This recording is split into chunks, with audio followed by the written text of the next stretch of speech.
I spent most of the time on my days off in my dorm room going over my classes and catching up on reading. The moon moved at 6 times the speed of Terra. With my body like this and my lack of money, I was certainly in the way.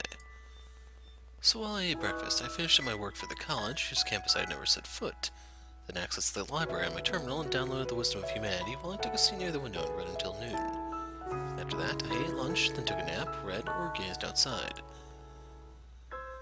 Given the poor housing on the lunar surface, the dorm lent out to me by the public office wasn't great, but I didn't hate the view from my room. There was a large waterway outside my window. Surrounding both sides of the meanders were shabby buildings and houses, giving it the appearance of a mountain stream. The space above the water was open all the same, making me feel as if I could soar through it. There was a neighborhood ferryman with a gondola-like ship using the waterway as a transportation route, taking people and luggage back and forth. I rested my elbow on the windowsill, chin in my palm, gazing down on the lives of the lower class of the lunar surface. What I thought about wasn't my school subjects or anything like that. What filled my mind was yesterday, me staying late into the night speaking with Chris, only finally leaving after being kicked out by Risa. Probability theory, differential calculus, number theory, also arithmetic, which anyone could do. That was basically all the tools Chris used, all of which could be summed up in a textbook of moderate difficulty. Yet Chris was able to piece through those together to further improve Hagana's programming, which was based off my decision-making and mathematical formulas. You could say that the original data Hagana left was my investing data. When I told her how impressed I was that she was able to replicate my speculations without ever conversing with me, she slumped forward, putting her hands on her knees like she was holding back from going to the bathroom, and smiled. Seems she had seen a lot of data. Seems she had seen it over and over.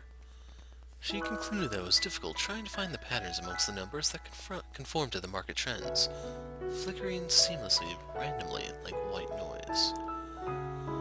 Contrary to her usual anxious nature, her phrases were assertive and the clauses were quite systematic. She appeared like a well-oiled machine in motion, and that machine was pulling in a vast amount of change with unparalleled accuracy from the market. Honestly, I found it refreshing. I feared that as Hagana's program advanced in accuracy, I would no longer then be necessary. Now Chris's program realized my fears. Using my judgment as a basis, continuously searching for information related to the stocks and market, able to process thousands of brand analyses in the blink of an eye. Its response time was a tenth of a second, able to process more than 1,000 trades simultaneously, without fear, exhaustion, or boredom. With a steady heart, I gazed down at the flowing river and thought, if that's the case, then soon there'll be nothing for me to do. After all, everything I could do was being done by Chris's program at the pinnacle of perfection. It was like the 4 years I slumbered, there was another, perfect me active. I couldn't be awake 24 hours a day, nor is there anything I could do with mathematics which surpasses Chris's mastery. Yet, I didn't have that fear or frustration I held when Hagana was developing the program. I wondered why myself, but I didn't understand. Thinking about it rationally, the improvements made by Chris's program meant that I'd surpassed myself as I was 4 years ago. I didn't think it was possible for me to do so as I am now, but it made me feel rather optimistic.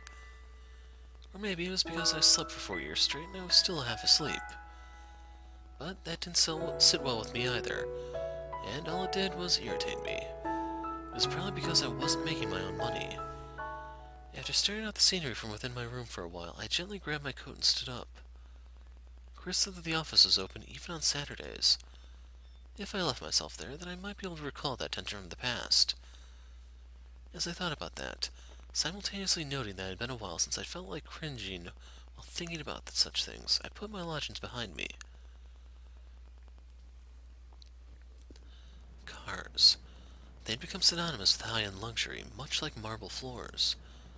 Yet, as the lunar surface continually expanded, what we were left with were either boats on the waterways or rail cars. I could understand why tourists were surprised at being like their own cities a century prior, because I'd seen similar scenery in movies. Thus, my mode of transportation shifted from waterway to railcar, then back to waterway, then to the main noon city train, and then ended with me on foot.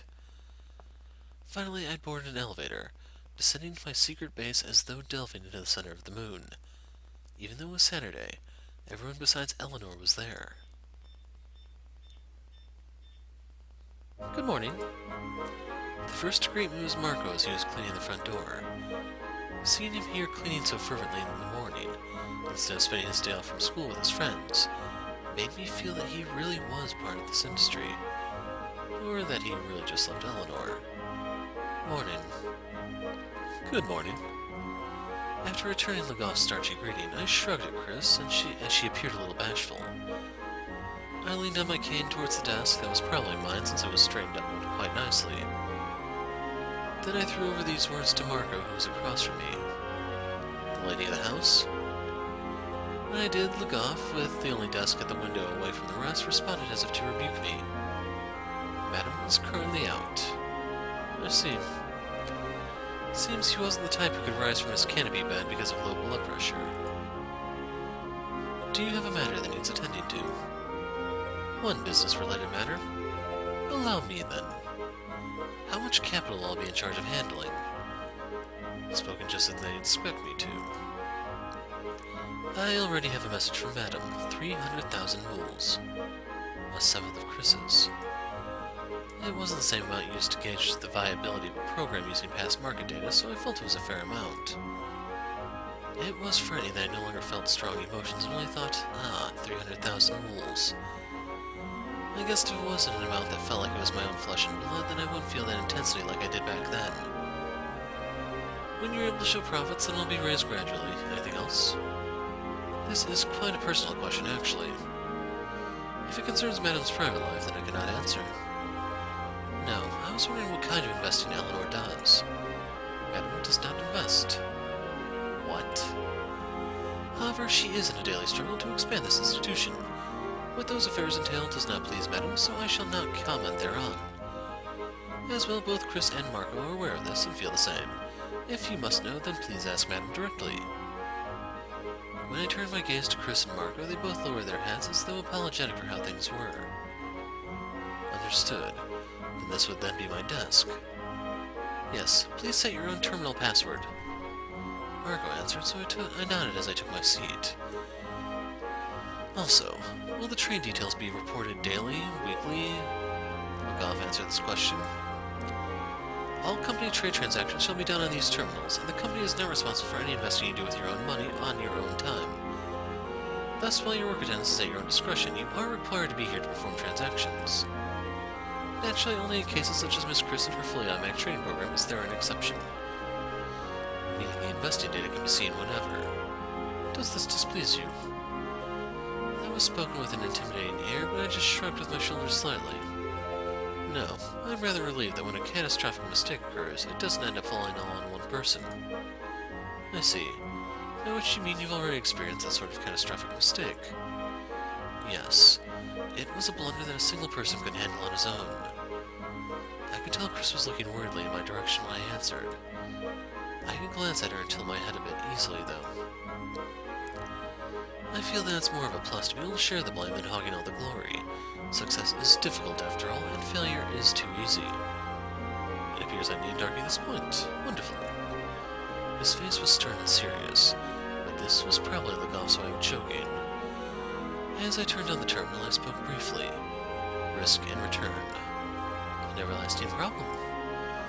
As I glanced at Legoff, I got the feeling that this would end up being quite an entertaining workplace.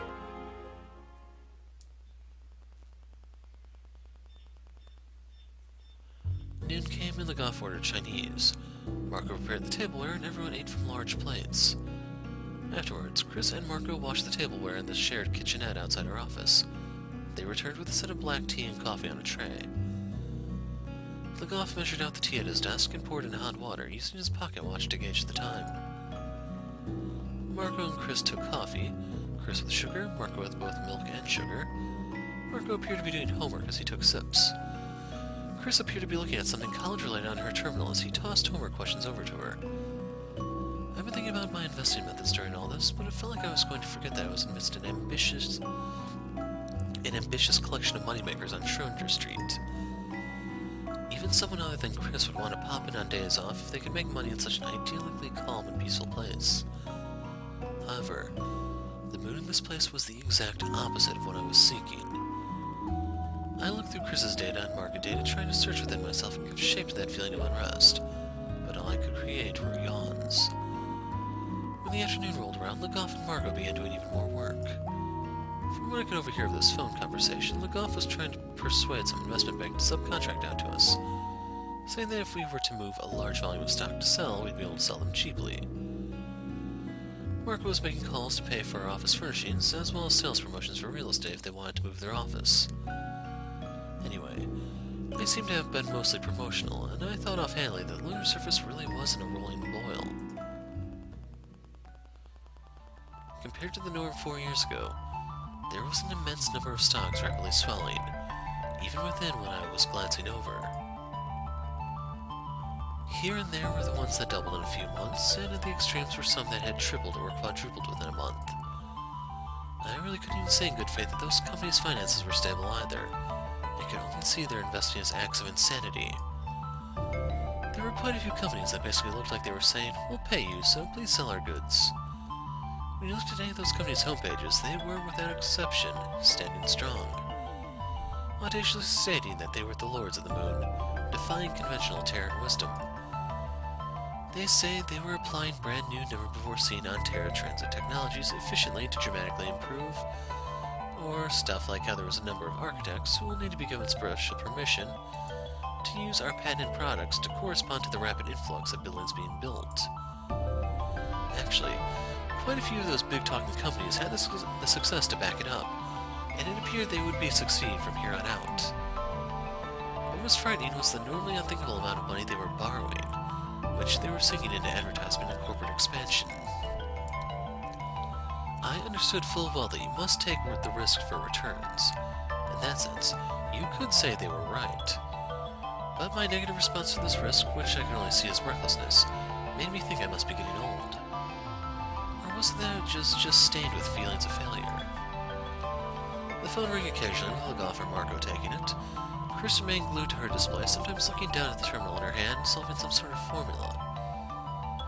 I bet none of them felt there was anything strange with the state of the market, being as they were inside it. It felt like I was the only one not moving at the same speed, and it left me with a sensation similar to isolation. One of my few reliefs was that, when I used Chris's program to test any of the rapidly growing brands, it wasn't able to make use of them efficiently. Meaning that even the forceful predictions I made 4 years ago, before banning the market, were evading such companies and moving straight ahead. Yet the stock prices were breaking through the lunar dome at a fever pitch. What did Chris think about this? Thinking that, I'd reconsidered. No, rather, I was reconsidering the old me that had been used as the basis for Chris's program.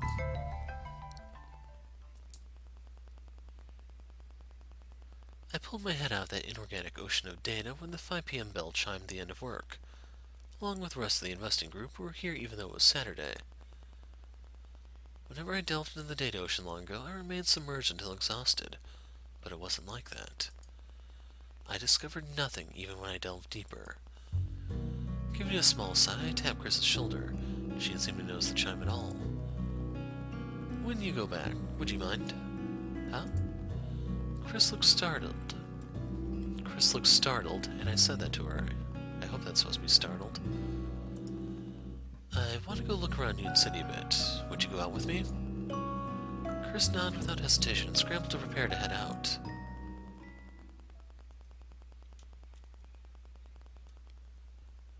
The lunar capital of Union City, with its skyscrapers soaring high, was the heart, while the quieter residential areas surrounded it in White City.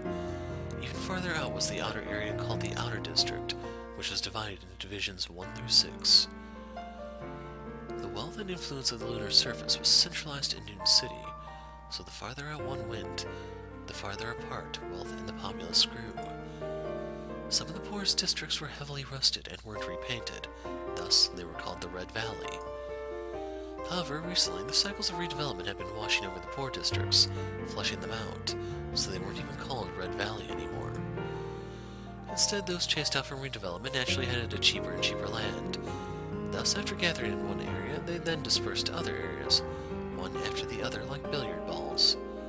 The news called them housing refugees, and it wouldn't be wrong to say they lost their homes because of economic strife. Even at that government branch office, people chased out of their houses by even more devilish means than we were 4 years ago, gathered there seeking free legal counsel if anything could be done about it. This was the true face of the lunar surface, which was said to be experiencing unprecedented prosperity compared to all of Terra's human history. I felt those cold feelings, but I was thinking I may just be too pessimistic from spending an entire day staring at the stock market. Just as people changed, so did the market. So both myself from 4 years ago and the me which have been slumbering for these last 4 years may be wrong. I came to the heart of Noon City because I wanted to check.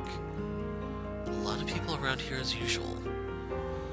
There are an estimated 1 million transfer passengers here daily. The number doesn't compare to major metropolitan areas on Terra, but we're ahead in area population density because both the upper and lower levels are like this. Jam-packed wouldn't be an apt description, but it was crowded enough that you could graze shoulders with others. So it was rather like a viscous fluid advancing within the station. Of course, I couldn't keep up with the speed of others around me, so it felt like I was a foreign object sitting in the middle of that fluid. I was still leading the way regardless, and not just because Chris had a terrible sense of direction. She also seemed bad at reading the movements of others, and I've seen her run into and step on other people's feet a lot. Couldn't you take up a more mathematically efficient way of walking? I said this as we took a breather, and when we reached one of the corners on the premises, which acted like a small air pocket in the sea of people. Chris adjusted her shoulder bag, which looked like it was about to slip off, and took off her body heat-fogged glasses and cleaned them with her droopy sleeve. To solve an n-body problem, there are limits on computation, so I would need a limp quantum computer. But other people are making their way through without getting tangled up. When there are a lot of people, I get mixed up. I'm not criticizing you. I pushed up the corners of my mouth and made it into the shape of a smile. Just picking on you. Chris moaned and glared, saying I'm going, and started off walking. My sight went above the heads of the people as I chased after Chris. For those last 4 years, I'd always been staring at the ground. That alone meant the advertisements before me were new.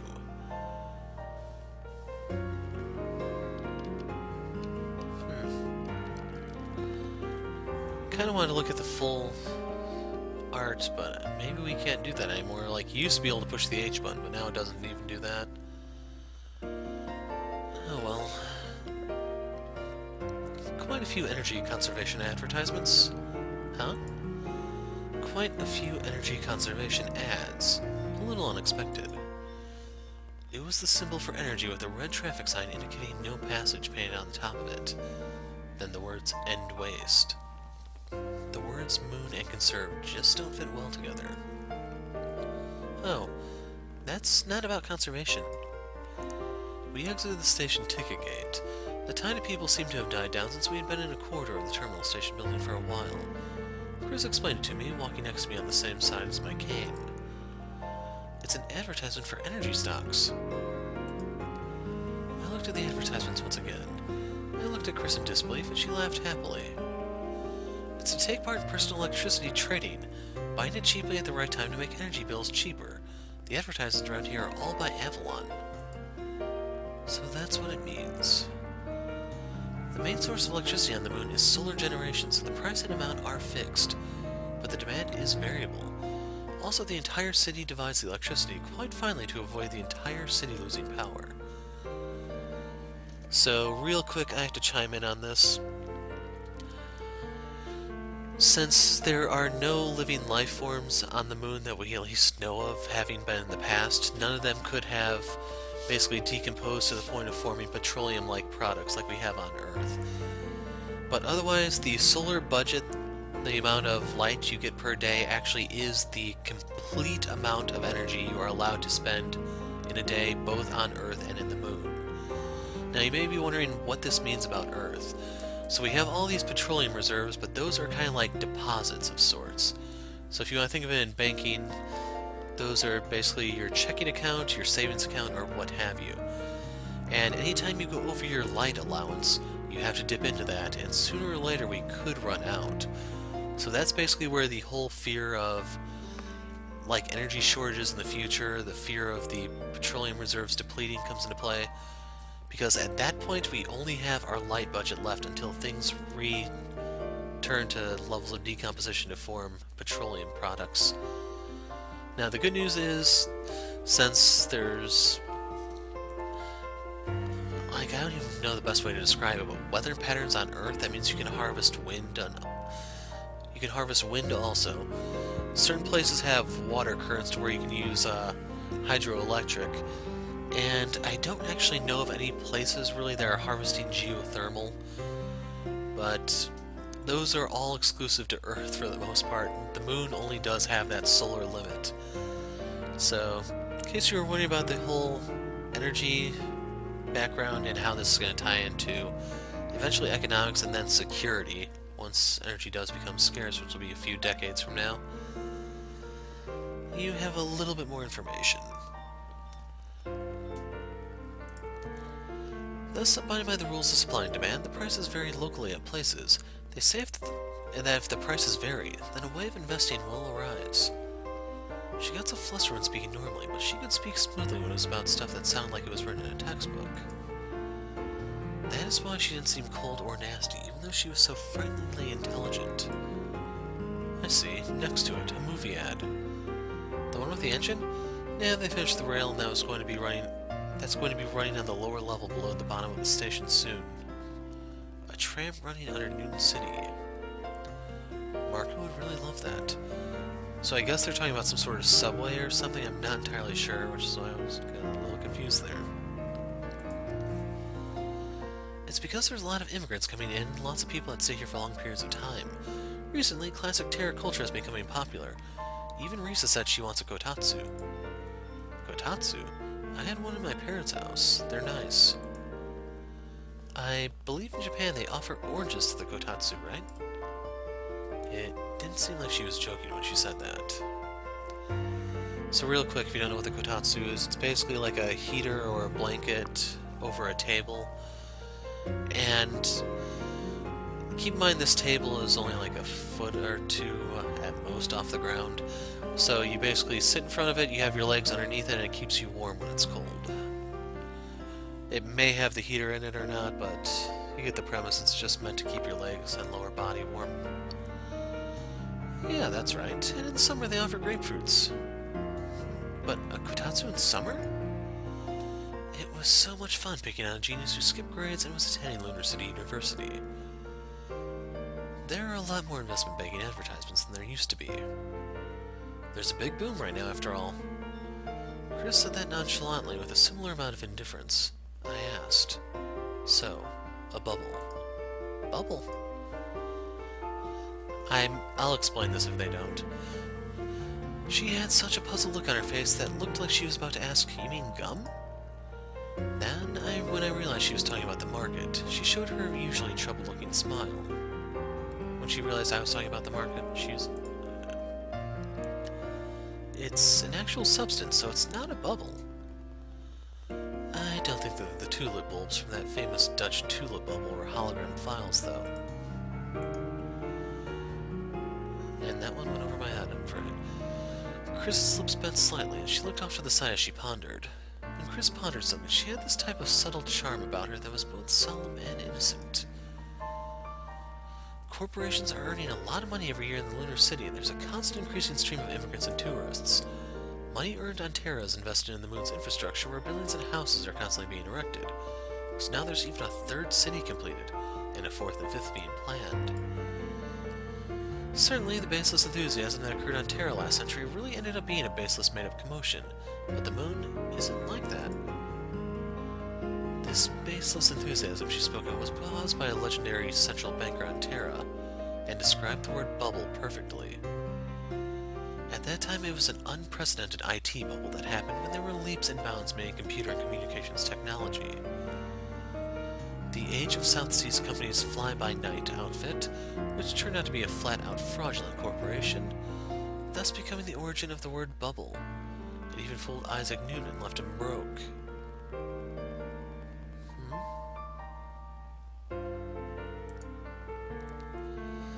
The stock of this fraudulent corporation constantly set new record highs. Right at the end, it and all the wealth vanished with a pop. The amount was said to be equal to 3 to 4 trillion US dollars at the time. It was all just an enthusiastic delusion of grandeur that information technology would renew the entire world. Also, although humanity had reached the moon, Terra hadn't changed all that much. Okay, bubble, if you're not sure what this means in terms of investment, that is when the amount of money being invested is actually exceeding the amount of revenue the company is generating. So you may have heard this come up in the term housing bubble if you're in the United States, where people were basically buying houses at these inflated prices, and the houses themselves weren't even worth that much. They were pretty much buying for the sake of just having a house. It was a status symbol if nothing else. And then once the market crashed, the houses weren't worth their debt, and a lot of people defaulted on their mortgages as a result. Some intentionally, some not intentionally. And that caused a massive economic meltdown in the US. If you weren't familiar, this is the bank bailout that happened. Basically, the government had to get involved to try to resolve it. As for the whole IT thing, that one does not have an exact historical precedent, but the closest thing would be Enron. If you're not familiar with that one, they were... I don't know what all they were involved in, but the stuff I'm familiar with is their energy investments. They were basically investing in every form of energy out there, primarily renewable stuff, and no matter how they did, they actually reported a profit. So when they actually invested somewhere out in the east, I don't know if it was India or one of the Arabic states exactly, the place didn't even open, yet it was reporting all of its projected profits. And as a result, Enron was spending money it didn't have, and well, eventually you can't exactly keep this under wraps, because a bill's going to come that you can't afford even though you should be able to. And that's when the house of cards comes tumbling down. So that would be the best example I can give you for the IT thing. And if that is indeed what that's supposed to be an example of, this author has definitely done his or her homework. Look, there are even advertisements for attracting people to live in houses in the new cities. The houses in new cities aren't a fraud. That's true. Also, the lunar surface can start off with a new technology that can't be implemented well on Terra because this is untouched land. Even the advanced countries on Terra are still erecting power cables and communicating via landlines. So there are many places with barbaric civilizations. Chris shrugged her shoulders, saying, "It's just so inefficient." A few hours ago, I read an advertisement just like that on a corporate webpage. That's how the moon is able to progress at a much more efficient pace than anywhere on Terra. Also, the economic growth that you can see right before you is incredible, and not the same as just the stock market.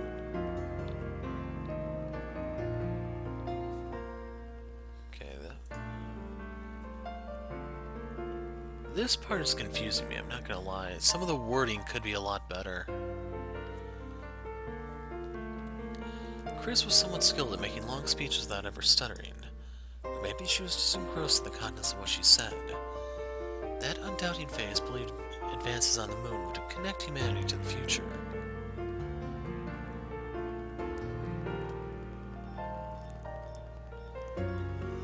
Moving down the corridor packed with people, we arrived at the entrance of the shopping mall that was practically part of the station. The walls were glossed over with advertisements as usual, one after the other, stimulating the people's desire to purchase. The amount of people walking down the path with their hands filled with stuff increased, and we began being able to pick out people wearing fur coats that were probably real. It's steady development. Doesn't this rapid development on the moon look like a bubble? I think so. This is a brand new world, so it's incomparable to Terra's. People lived on the Terra for hundreds of thousands of years, so I think it's difficult for even people born on the moon, both genetically and cognitively. Chris answered with a broad grin on her face. Chris was even more of a lunar punk than Marco said. A lunarian riding the mainstream of the lunar surface, trying to head out even further. I was gazing at a naked mannequin with aggressive 70% off red tape wrapped around it. I didn't dislike what Chris was saying. However, it did feel like something was getting in the way of letting her dive straight down into it. You seem to really hold back on Risa. Those casually spoken words caused Chris to jerk into a smile. That smile was also slowly becoming a cringe. I had talked to Suro about it. Ah, so that's why you're on good terms. I didn't mean it negatively for Risa, you know, but Risa's a bit too stuck in her ways. She wasn't criticizing Risa. She was just sad that they both couldn't feel excited together.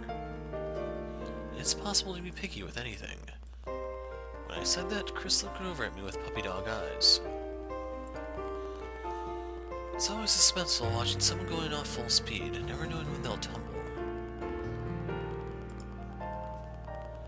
I have fallen a lot. Chris pouted as she turned off to the side. Well, if you fall, then just go back to Risa's place. She was kind, even for how harshly I tumbled. Chris made a face like she herself was being hurt when I said that self-deprecating thing. She showed me a smile like she was relieved. I've gotten over my episodes, probably because she admired me. But I just didn't feel confident that I could live up to that. I hadn't been up to living for the past 4 years. So, since I was having trouble, I pushed up the corners of my mouth with my fingers. When I did, Chris also gave a small, troubled chuckle and sighed in a slow, deliberate manner. I went to your house, too. That smile of hers, the one that would tell me it was alright whenever I had an episode. I shrugged my shoulders and said this. Then, I guess I'll stay at the church next. What, really? When I responded to Chris's sudden blushing with a shrug, she puffed out her cheeks and nudged me on purpose.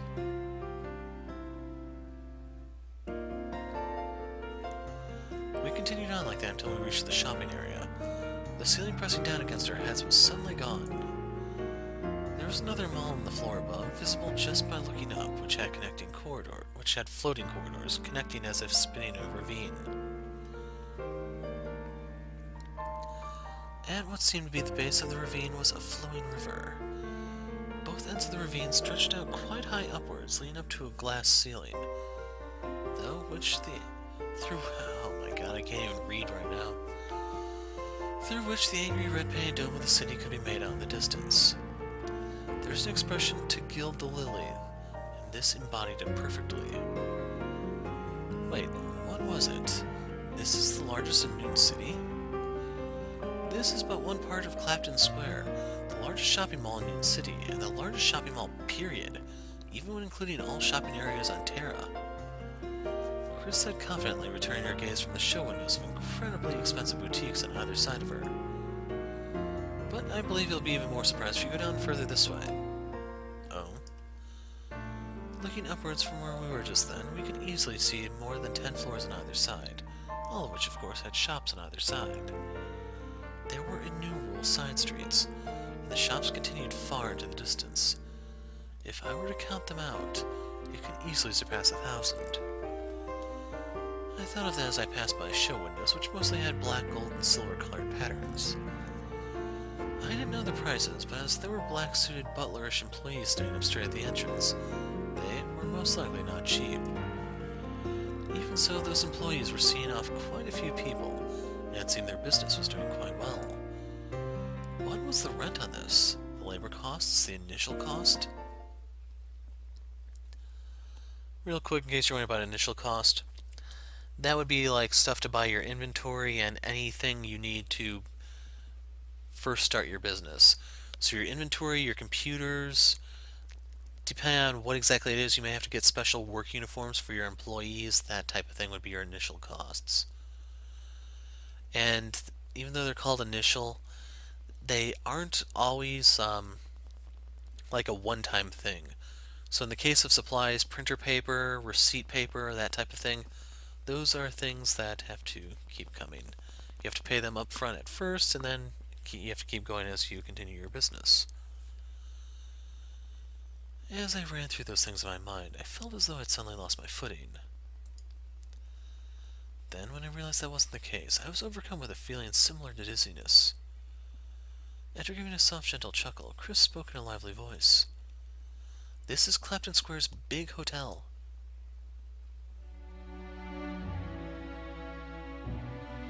It was an enormous hotel. No, it looked more like the basin of a waterfall. There was a structure there like a semicircular amphitheater, the sort of place you'd go to see classical plays and operas, that seemed to rise up the farther down in you went. Here it was done to the extreme, so that if you looked down from the reinforced glass paling above, the people at the bottom were no bigger than specks of dust. It fanned out and dipped all the way to the bottom. At the bottom there was an escalator moving similar to the flow of water from a waterfall. And the centerpiece was that this, which connected to the opposite side of the semicircular stacked mall large enough to install agoraphobia in anyone, was the hotel's atrium. Real quick, agoraphobia is the fear of wide open spaces. Apparently there are 71 floors, 30-floor basement floors, 2,619 shops with 24 movie theaters, 9 hotels, 4 aquariums, and 5 grand theater halls. There are also 3 fire stations, 3 police stations, whose jurisdiction is only here. They said taking a tour of the entirety of Clapton Square would take a week. I had no words. The atrium to this hotel was so large that I couldn't help but think you'd be able to see it from terra with a telescope. The missing child staff and guide staff sent messages to each other with flashlight signals. See, over there right now there's a place alternating red and green lights, so that probably means someone's lost and they want to get over there. Yeah, if no one really paid close attention, there was almost an annoying amount of lights flashing here and there. The pale beams of light that sometimes shot around were probably for path guiding. I bet nobody would believe that handmade signals would find use on the lunar surface, the frontier of humanity. But with this, they wouldn't have to deal with searching on their terminal and relying on a 3D floor map that becomes more confusing the more detail you got. Virtual data ended up limited to the virtual realm. It was easy to figure out where you needed to go after you saw it with your own eyes. Seems the motif is, do what cannot be done on Terra. I did somewhat understand Chris's feelings as she recited that proudly. I couldn't utter a word. I could only gaze upon that overwhelming splendor. Come, let's go. There are quite a few places to see. Chris spoke unusually cheerfully, then began walking. She took my hand quite naturally. This was probably the very peak of the lunar surface, where Chris existed and could act without hesitation. Clapton Square seemed to contain everything and anything one would need. An unbelievable number of clothes and jewelry, furniture, and so many stores treated as general stores. I saw a Terran tour travel agency, and there was also an agency for migration to the new lunar cities, pet shops, a division for art gallery paintings and Terranware, and even a bookstore dealing in authentic books. There was a sports gym, but seeing people working out on the other side of the pane puzzled me. Why work out here of all places? Anyway, the one thing that they had in common was that all of them bustled with customers. Not a single one appeared idle. Also, because the air conditioning here was steady unlike the outer district, it was quite hot. As if in anticipation of that, there were fruit bars and ice cream shops scattered about. Neither Chris nor I could beat the temptation. I was just shocked that one ice cream was 15 mools. That was the average pay for 2 hours of work at a part-time job in the outer district. Yet customers came one after the other. This was the very definition of persistence. Chris and I ended up ordering a cone with heaps of blueberry and black currant ice cream, and we both ate it with spoons. During that time, I counted how many customers came in per minute, and guessing at the approximate number of shops, estimated how immense their daily profit was. I could only give a half-hearted response when Chris spoke the words, "It's quite good." A completely different world from the outer district. Here was the lunar surface I knew nothing of.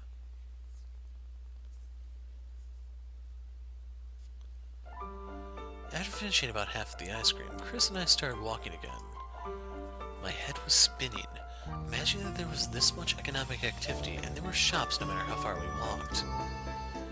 From amongst all of those, I chose to pause in front of a real estate agency.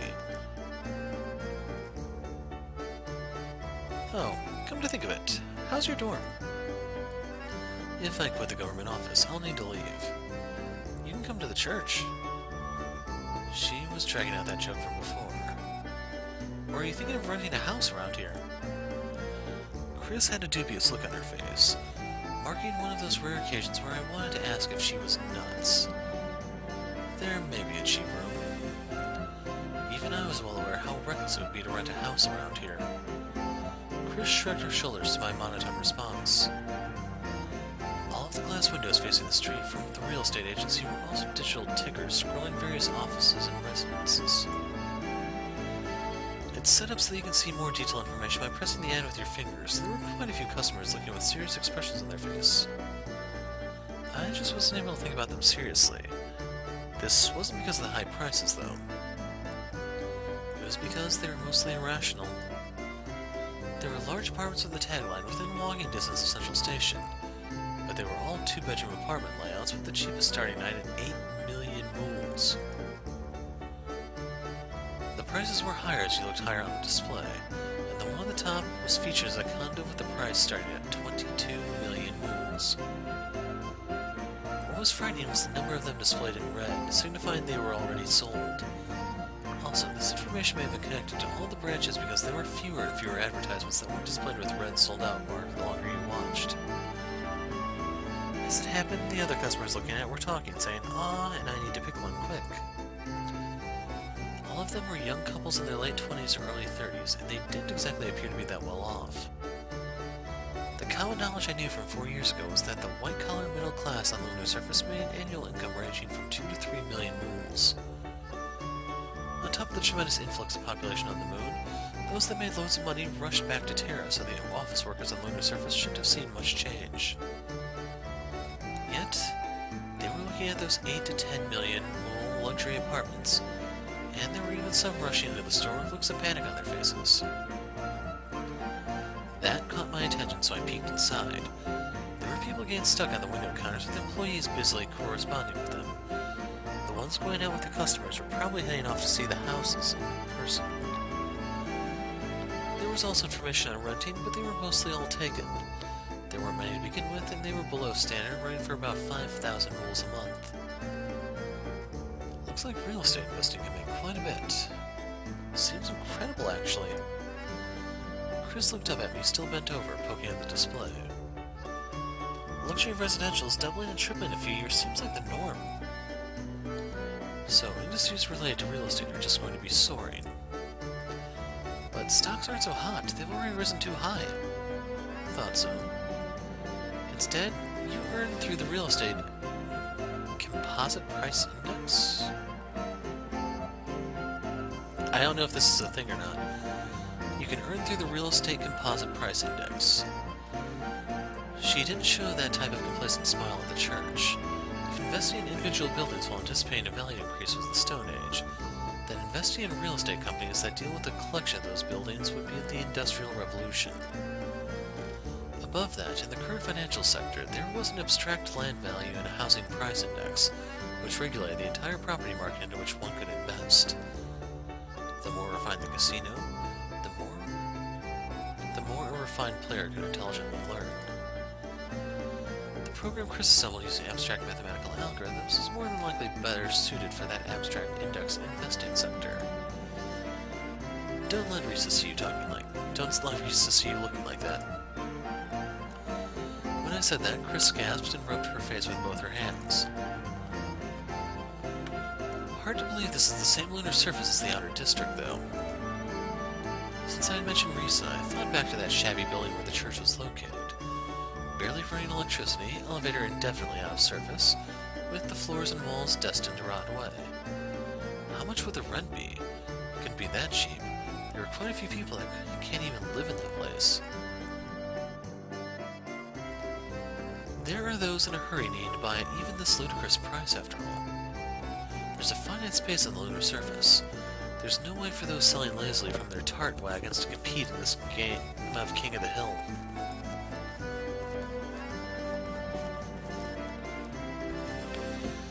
Even before they began work on constructing houses in the new city, they were sold out. How can they sell that well? Nobody seems to be that wealthy. Of course, I whispered that into her ear. My breath must have hit her ear because she squirmed her neck a bit as though it tickled. Loans. Since the price is going to go up anyway, everyone is taking out loans and buying. If you earn a high enough salary to pay the interest, the banks appear willing to lend the money.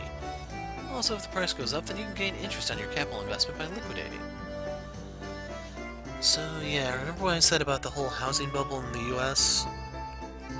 It looks like we're heading straight into that here. This is basically the options sector, a kind of financial engineering. The right to purchase a bond, not as it was, but for a set price on a future date, was what's called call optioning. For example, paying 20 moles for the right to purchase a stock at 1,000 moles in 3 months. You only paid 20 moles up front. If 3 months from now the bond was 1,100 moles, you paid 1,000 moles to buy it. If you were to sell on the spot, then you'd earn 80 moles profit. This could also go down without the bond being purchased and the difference being paid out in cash. It's a wonderful system, which basically means you'll be able to earn the difference between the forecasted bond worth without having the money to properly purchase the bond, where you should have really needed to prepare 1,000 moles for it.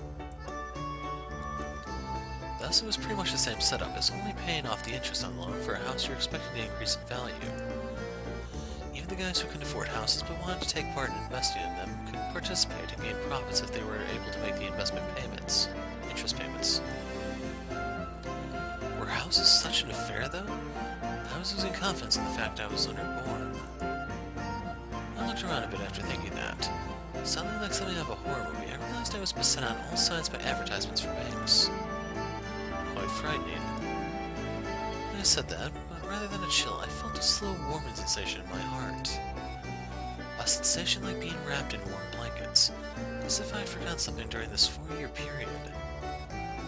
I felt like I had found a whirling vortex amongst the darkness of that inorganic data. This was real, just like Chris said. This boom enshrining the lunar surface like a fever was without a doubt the real deal. If houses sell, then so will furniture. Moving surfaces will also be needed for those, afforestation profits, and of course, shortfall will be deputized over to importers. More trades increase the money surplus and garner trust as well. New housing investment is continually increasing. However, with the influx of immigrants, labor remains cheap and there are even more buyers entering. As Chris extrapolated off what I thought aloud, she swiped the display, bringing up information on 2-bedroom duplex apartments. There aren't many government restrictions similar to how the Terra is, so things progress freely and effectively. If a company becomes wealthy, and so do the employees, so the economy improves as they use more money. This is also pretty important, I'll get back to it in a second. So even people without much money. The 16.5 million wall apartment Chris is looking at sold right before her eyes. If they invest, then surely they can become rich. Okay, they're not going to explain more, so what she was saying, one of the major problems we have in the economy right now is the growing wealth disparity between the elite and pretty much everyone else. So one of the problems we're having is, while all the money is going up to the top, as a result there are things being made, but no one can buy them. Basically, the consumer has been priced out of the market. The workers are no longer customers to their own businesses. And if you don't quite understand what I mean, in the aftermath of the 1920s, this is when the whole robber baron thing started to die down. You had Henry Ford fighting the unions and stuff. Ford actually paid enough to where he realized, okay, my workers are actually my customers also. If I pay them, they'll spend money actually here, and I can profit off of that. And then, like, the profits don't actually just end there. In his case, with auto manufacturing, the steel that he'd bring in, they generate a profit as a result, wherever he get his paint for the car, since everything had to be painted black. the rubber for the tires, anything that was used to make a car, the glass for the windows, all of those profited. And all of that was actually due to him actually paying his employees well. And in the current economy, since the employees are no longer customers, we basically just have this stagnation in place, and that's why everything's suffering, sadly. Thus, stocks are soaring. I believe there are a lot of breezes blowing. Breezes? When I questioned Chris, she moved to bite down on the ice cream. Just looking at her like that, right then, she really did just seem like an innocent little girl. Yet that algorithm birthed from that mind of hers was still in that building, still reeling in large profits. You can fly higher into the sky the more you spread out your arms to catch the breeze. Chris's eyes were the same as when she had stared into her investing tool. Those calculative and rational eyes of hers, completely collected, able to express metaphysical concepts, while omitting all attrition in reality, simply pursuing that destination within the financial sector. I felt a chill, but it was probably because of the ice cream. No, it wasn't that. I felt a chill because, given the opportunity and having a genius like Chris, it really felt like things could take off in an instant. What was the most amazing was that those guys without this genius were able to earn just as much profit as long as they had the resolve to shoulder enormous debts. However, that chill was closer to excitement than feelings of fear. I was certain I had gained a very valuable clue. This was a real sensation. If there was one thing that program needed, it was the emotions of those guys plunging into this real estate market. Hey, about the investing program. Chris looked startled when I suddenly changed the topic. The melting ice cream in her hand dripped onto her, which brought her back to her senses. Then, after frantically looking it up, she laughed somewhat clumsily with embarrassment, like the time Risa got angry at her. I guess I was right. What? Chris spoke abruptly, looking up at me. This was on-location research for investing, wasn't it? Chris looked up at me, holding the bitten-up cone in her hand. Because it didn't feel like we were just taking a walk. Well, it did feel like it, actually. It might have just been my imagination, but she seemed a bit down, even though she was giving the usual troubled smile. Now, what made me realize it wasn't my imagination, but rather was when she chomped down on the cone, as it was as if she was trying to brush away her own feelings. But I don't hate talking about investing. I'll go wherever you want. My heart ached ever so slightly for Chris, who was smiling with a strong front. We might have just been on a date. She was speedy when we were leaving the office as well. Also, I was just noticing it then, but Chris changed her hairstyle a bit. She was wearing it down. It was probably when she went to the bathroom before leaving the office. Chris pretty much ended up eating the ice cream all by herself since I was so absorbed in the city and the movement of people. Want to go see a movie? I ended up blurting that out. Chris looked a bit startled, then burst out laughing a bit. You're really one of a kind. You don't need to force yourself. She wasn't as childish as she looked. I probably thought of her as young and childlike because I was familiar with the old Chris. If we're going to see a movie, can we go to the church? Also, she spoke secretively as if inviting me to her secret base. There's an empty room in the church. Then I'd be able to talk to you about investing all the time. What brought us together then was investing, and Chris was able to go along equally with me if it's about that. She'd be able to separate herself from the side of her that... Here I go, not able to read again. I need to stop going off on tangents, it just breaks my focus. She'd be able to separate herself from the side of her that reacts directly to people's expressions by being timid and bumbling.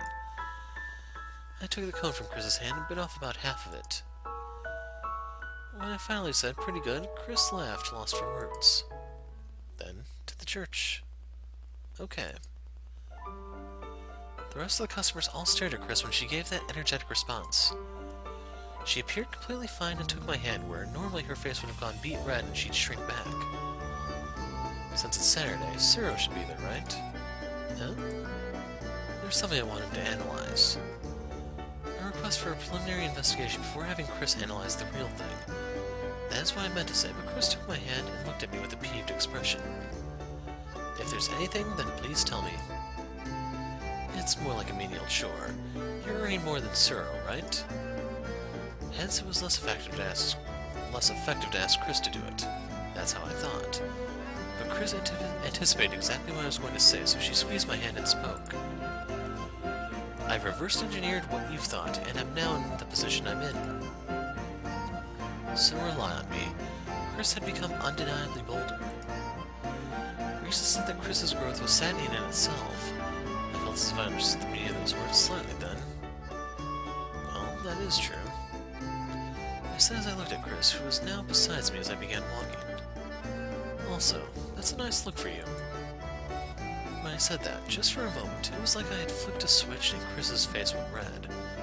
I wanted to laugh so badly. It felt like this iron mask of mine was going to move. Chris shrank back, playing with her hair, looking as though she had no idea how to respond because of the way she was. Clapton Square was the spearhead of the lunar surface. So was Chris, walking next to me. I thought that as I walked amongst the people filling the busy street.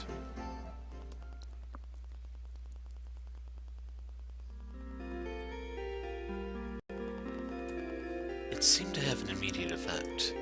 The first day felt just like the opening tests, but on the second, third, and fourth day, today, Chris announced that the program recorded its higher daily... What?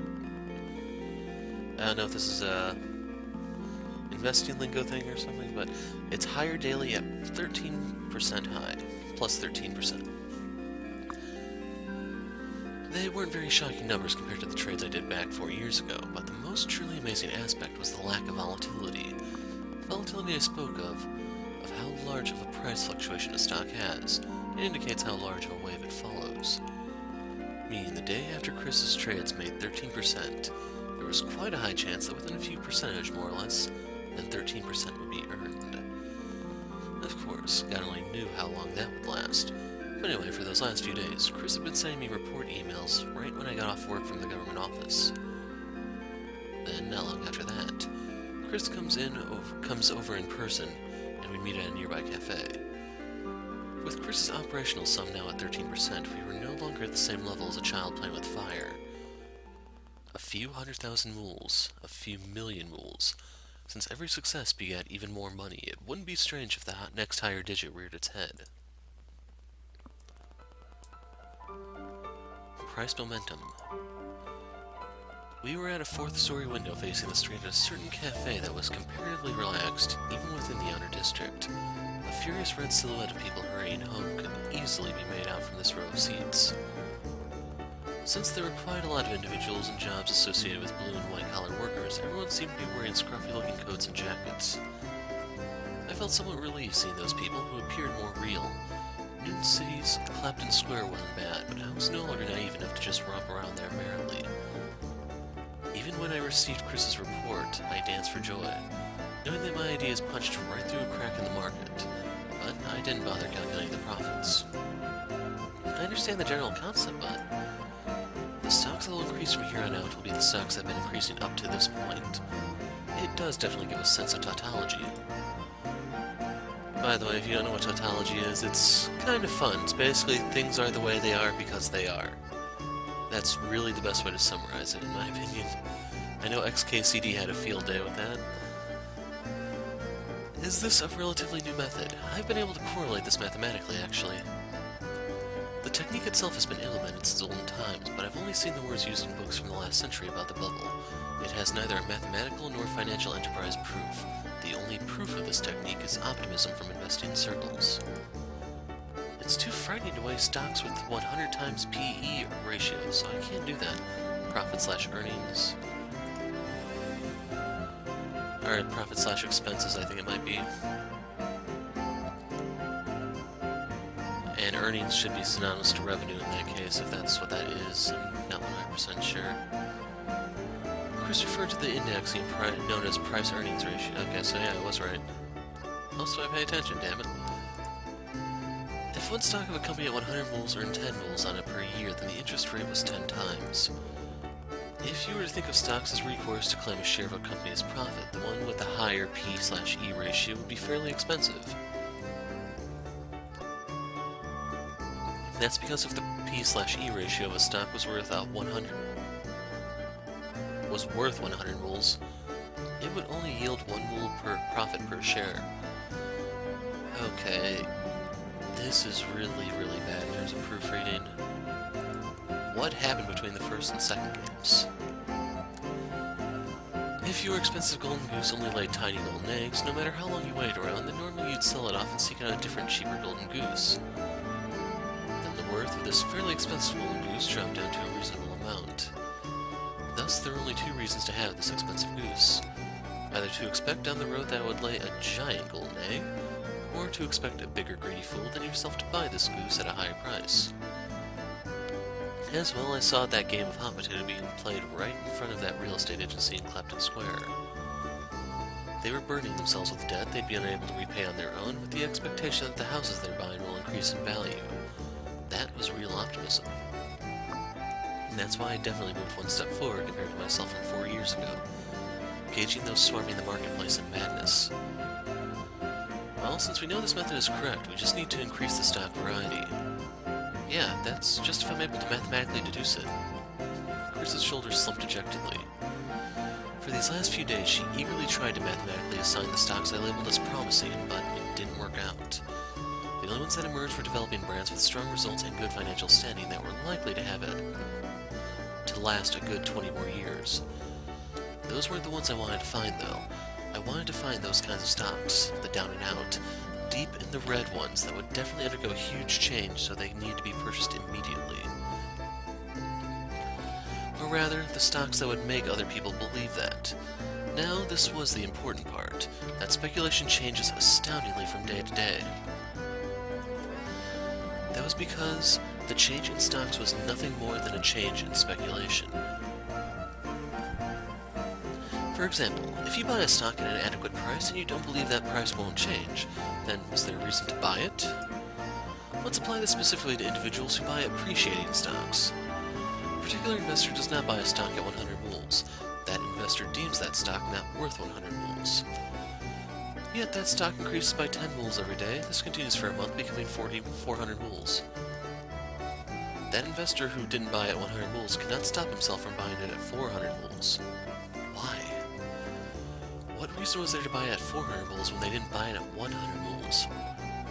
It was because they thought it was going to continue increasing. What changed mentally for this investor wasn't the worth, but rather the speculation on that worth. Specifically, speculating that the worth would appreciate. Me and the reason why trades occur so frequently was because there were many who changed their minds about the worth. So there were cases where it was better to ascertain others' change in speculation instead of watching the change in corporate performance. Actually, there was also an investing method where you focused on the number of stocks sold. I, 4 years ago, punched my face in soaking in the market, my eyes wide like saucers coiling around numbers, pursuing, ringing out, focusing, and instinctively routing out the flow of those people. Barton had praised my investing, saying he could feel my passion in my trades. Investing was done between individuals, thus it was a given that human speculation was a decisive factor, but it was quite hard to grasp. Having so much to mathematically analyze and record, one could mistake this sector for a digital one. It was difficult to deny that flat out from how incredible the mathematics are. However, the basis was still human speculations, so it was impossible to fully mathematically map it. I could remain calm while refining Chris's program because I understood that firsthand. Regardless of how apparently erroneous mathematically, it was feasible that people were incapable of abiding by it.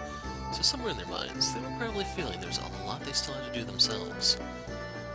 Looking at my right hand holding my cup of sweetened caramel coffee, I saw my index finger quivering and I stopped it. Don't deny the past. Just take in what had happened. What I needed to do, having sustained a crippling injury from not fully believing in Nagana's math, wasn't grovel before mathematics.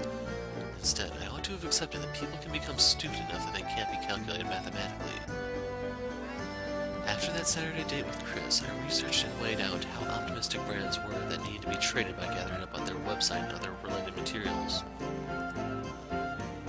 There really was a kind of favoritism in brand stocks. There really is that whole matter of what are the brands that they would like. A certain distinguished economist from over 100 years ago compared that fact to a beauty pageant. John Maynard Keynes... I think that's Keynes. I've heard his name before, it's just I can't remember how it's actually pronounced. John Maynard Keynes said this: "Stock investing was like a game where you tried to pick the winner in a beauty contest rather than trying to pick out what you yourself thought was most beautiful. However, it was not voting simply for who others thought was the most beautiful. One must choose the one others believe the people around them would consider the prettiest, and possibly even go a degree beyond that sometimes. Yet being able to grasp the speculations of others was incredibly difficult." At the time of his greatest failure, Sir Isaac Newton famously said, "I can calculate the movement of stars, but not the madness of men." Yet people can easily look at someone and guess what they prefer. One must use statistics for flowing bodies, as it was impossible to calculate the movement of a vast amount of particles, but people were able to move within that crowded central station without getting entangled. According to Chris, it was uncertain if even the most advanced supercomputer could replicate that. Also, it was a very common thing, and it could be difficult to remember that it was normal. Being separated from the market for these past 4 years may have actually been a good thing. It was a good example of how a frog can't tell how hot the water was if it was in it all the time. There's a scenario in which, if you increase the water temperature slowly, the frog in it wouldn't notice that the water was boiling and would die. I was able to assess that insanity with a level head because I just appeared out of the blue and peeked inside. That was because I lived in the poor regions of the outer district staring inwards. That was why I could understand this insanity. Well, it's probably a difficult problem mathematically. But you're able to tell which ones are like that just by seeing the home pages, right? Well, yeah. Them saying what their company is about, their goals, and their mission statement.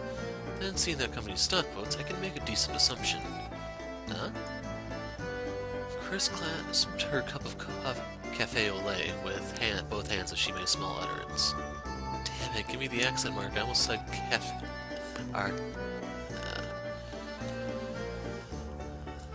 I sipped my sweetened coffee and gave a slight sigh. Wow, I thought, this takes me back. A guy and I used to talk like this 4 years ago. Same as defining porn. Huh? Upon being called out to unexpectedly, I turned to see Suro looking more like a street punk than anything else, carrying a cup of coffee, topped with whipped cream like he did 4 years ago back when he had his afro. The way porn is handled can still all be summarized by that famous trial in America. What are you talking about? What's the difference between porn and art? Where's the line between the pursuit of artistic eroticism and vulgar corporeal lust? A difficult question that's plagued the civilized world. Those guys that need to act all civilized seriously think they can't discuss it without being defined. Yet the judge back then didn't back down. Basically, they said you know something's porn just by looking at it. Suro interrupted me, sitting opposite Chris at the table and passing his cup over me as he greeted her. Trying to make decisions without seeing something make that problem more difficult. Most eliminating arguments are like that. So, what did you want? Image recognition? Phrase parser? Probably both. Feeling doesn't work well with digital. That's the thing your message was about, right? You need the context of short phrases and how they're worded and something to go scoop those up from the net, right? Oh, you got it even without needing to come and talk in person. Dumbass. This isn't something where you can just text me a please and I respond with a sure. That's what I wanted to come and tell you in person. That this is a pain-in-the-ass job amongst pain-in-the-ass jobs and what it entail. Got it? Suro put his arm around my neck and set that next to my face. I responded emotionlessly to Suro, regardless of my face not moving to begin with. If this could be fully automated, then the gains would be extraordinary. That, in turn, means profit for Chris, and it would go directly to the church operations. The whole reason I took time out from my damn busy schedule to come here is because you'd use that argument as a shield. I'm just using the best card I have. I was taught by reason to make use of one's connections. I certainly am a super programmer, but I have my day job that... Suro was glaring at me like he was grinding into my cheek, but then suddenly cut himself off. His line of sight left me and moved to a point across from me. I'm sorry, it's because I'm just so incapable. It ain't your fault, Chrissy. Suru whipped his hand off me, straightened up, and said that with a beaming face. This was pretty much how it went down when I was with Agana. He was basically just really weak with girls. He's saying nonsense like that. He wants to try to capture the feel of stuff, right? To fully automate that with numerical equations. It's all in him. But it's fine, it's fine. I've got friends that do context analytics and image recognition, so I pop over a request and boom, done. I can get it cheap for you. Suro said that, looking like things were in the best of conditions, slapping my head as Chris looked on frantically. Cheaply, it is work, so things should properly be. Nobody there's interested in money. There's a more effective way to spark their interest than paying with cash, using Chrissy herself. What? Chris had gone red in the face and shrank into her shoulders, probably from the talk of porn earlier. I did think, even if she were just doing it instinctively, she really should have stopped lowering her shoulders and covering up her bosom with both arms. Suro's face instantly went indecent. I glared at Suro, wondering what he would request. It could be anything from the Riemann hypothesis to Goldilocks knot theory. Mind going along with something like that? What? You're pretty decent with abstract mathematics, ain't you? Those guys are deep in theoretical, so they really want people to talk about it with them. Of course, they want to do it with someone who can be at their level. It's like how bodybuilders boast about their bod. Yeah? So, if that turns out to be a cute girl that's on their level, then it's all the more so. Suro said that with one eye closed and his finger pointed up. Chris was shocked, and even I was at a loss. That feeling of, gotta do it for her. Can't look down on that, yeah? Suro looked over at me, saying it sarcastically, but he was right. I couldn't refute that. People can be motivated to move for pretty silly shit. Even something companies need to actually pay into can be developed pretty quick if they set their minds to it, since stuff is made by people. That was pretty profound for Suro. When I looked at Chris, she jumped a little, then her line of sight panned over towards Suro. Is that really all? Yeah, I'm sure that's probably enough to make the guy damn serious. Suro was in a prominent software company even for the moon. This company once put out an ad that was nothing but a small incomprehensible figure. That was the employment aptitude exam, with the date and contact method hidden in it. They only tested those able to contact them without any type of decryption given, and it turns out there was an even finer filter after that. I had seen that myself, but I had no idea just how to break it down. It looked like Agana got it pretty quickly, but I couldn't think that it was anything but shamanic alien signals from space at work. Those types of people certainly would have little interest in Terran wealth. Well, if you don't mind paying out that kind of reward, I can call out and gather some guys, because, well, it's... Sir looked a little embarrassed laughing as he spoke. Looks like it's gonna make money. After pretty much just sulking in the outskirts of the Outer District, running an illicit net cafe after his company was snatched up from him, Suro started working again because he regretted not having the money he needed at the time he needed it. Chris, Suro, myself, rather everyone including Risa, were all being tossed around and then scattered because of money. Money might not have been able to steal our souls, but it could steal our livelihoods. We knew that very well. Suro chose to earn a steady income. Chris chose to make money surrender to her, so that's why I nodded at what he said rather than poking fun at it. Thank you so much. Yep. Suro looked at me after uttering that to Chris. I looked back at him and spoke. Please. He sighed dejectedly at me when I spoke briefly and stood up from his chair. Well, I do need to mess around like this from time to time. Suro made to leave after saying that. As I was about to thank him for taking the time to come out, a question for him popped into my head. Wait. There's something I want to ask. This is new. What? When Suro turned back, I hesitated slightly. I had so many chances to ask him these 3 years, but I never had. It's not something that can be asked lightly, actually. What, man? This is pretty rare coming from you. How did it feel, having your company crushed? Chris looked very surprised when I said those words. I'd made an irrevocable mistake. So had Suro. It wasn't just out of curiosity. I wanted to hear the opinion from someone with more life experiences. Suro, putting his hand on his hip, cracking his mouth open, spoke as I stared him straight in the eye. Probably the same feeling as having your kid killed. Kid? That irreplaceable existence, something you raised with love. company is completely different from the worker's perspective. The work you put into it is immense. Things never go as planned. Just trouble, trouble, and even more trouble. I asked myself more than once or twice what the hell I was doing this for. But when you protect it when nothing good happens, you have a fallout with the guys you launched it with, and then they betray you. It's because you get attached to it. It's that persona sui juris thing, I think. I don't know what this is. A company is just something you put work into, yet it has a persona. It's got a face and blood running through it. As Haru was talking, he didn't have his usual sharp look, but rather a somewhat gentle one. That was the face of nostalgia. So when it was crushed, stolen away, I got really down. Even after all that, I'm still here like this, so that's why. Haru spoke, then drank his coffee. That ain't something you can't do. Rising back up to your feet after committing an irrevocable mistake. Didn't think those words would come from you. Didn't think this type of question would have come from you. Haru sneered, then turned toward a worried-looking Chris and winked deliberately. That's how it is. Yeah. I answered that, and after clearing my throat, added, Thanks. Don't sweat it. Haru laughed, and I hid my embarrassment by pushing the corners of my mouth up with my fingers. So then, guys, see you later.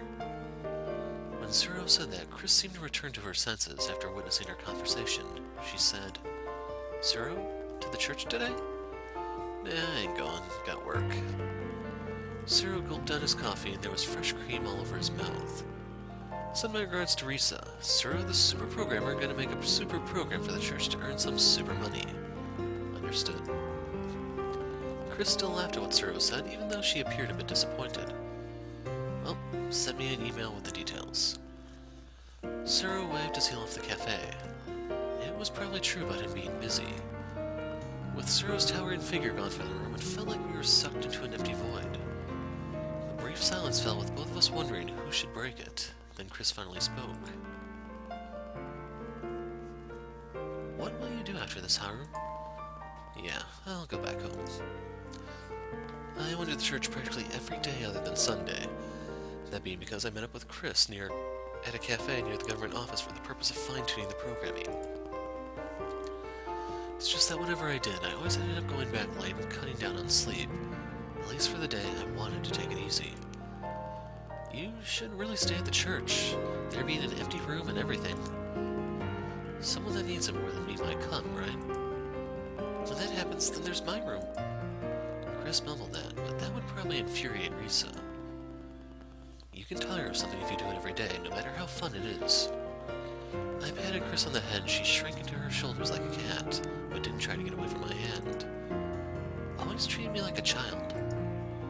I said that so many times to Risa when I was your age. I shrugged my shoulders and pushed up the corners of my mouth with my fingers.